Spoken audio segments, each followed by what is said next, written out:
ډېر خلک د دې پروا هم نه ساتي. د حدیث نه معلومیږي نبی کریم صلی الله علیه وسلم بیانوي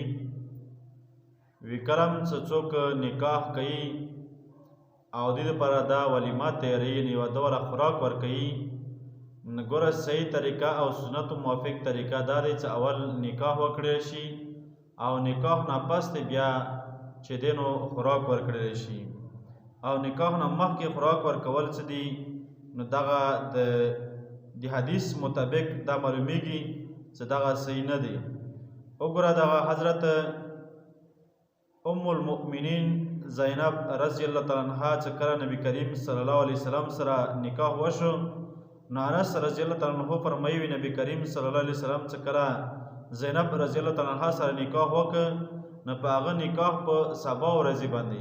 یعنی نن نکاح وکړه سبا ورځې ته د هغه والا ټیکالی ورکړه، خلک یې په ټیکالی او په غوښې باندې ماړه کړو.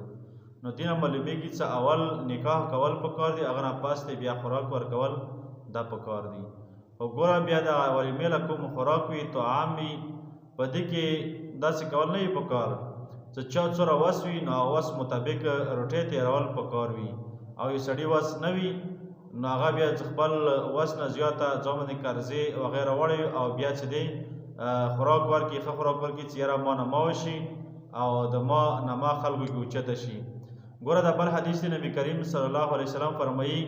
وی ټول نه ناکاره خوراک د طعام د ولیمې والا، یعنی د واده د هغه کس والا دی چې هغه ورباندې فخر او ریاکاري ورکې وکړي.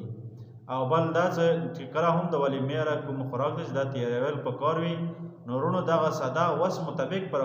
تیرول پکار وي. وګوره دغه څو حدیثو کې راځي نبی کریم صلی الله علیه وسلم بیبیانې امهات المؤمنین دا څو بیبیان حدیث کې ذکر دي چې دوی والا ټیکاله وه د ولیمې والا دا ډېر بلکل ساده وه. بعضو کې رسي وي دا د اوربشو والا ټیکاله وه، او بعضو کې رسي وي دا د ستوان والا وه، او بعضو یې داسې ځینو بیبیانو والا ولیمه کړې وه چې هغه صرف په کجورو سره وه. او دا مخکې حدیث دی چې زینب رضی الله عنها رسوه په دې کې روټۍ او غوښې ورکړې وي. نو کوم څومره وس وي هغه وس مطابق ټیکاله او خوراک تیارول پکار وي. او دا حدیث ځان سره یاد وساتو، دا مسله یادول پکار وي چې ټول نه بېکاره ولیمه خوراک هغه دی چې هغه باندې ریاکاري او فخر وشي نو دغه بېکاره طعام دی. الله تعالی موږ عمل کول